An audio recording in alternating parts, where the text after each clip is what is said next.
Subscribe to our channel by clicking the subscribe button.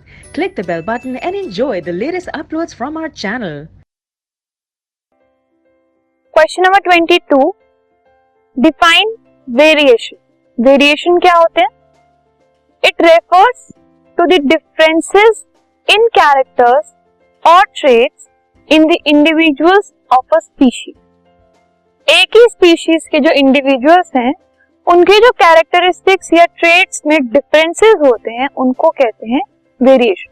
For example, human beings के अंदर बहुत सारे ऐसे इंडिविजुअल्स हैं जिनमें अलग अलग पर्सनालिटी ट्रेट्स होते हैं, तो इसे हम कहेंगे कि ह्यूमन बीइंग जो स्पीशीज है उसके अंदर एक वेरिएशन है जिसकी वजह से हर इंडिविजुअल दूसरे इंडिविजुअल से थोड़ा अलग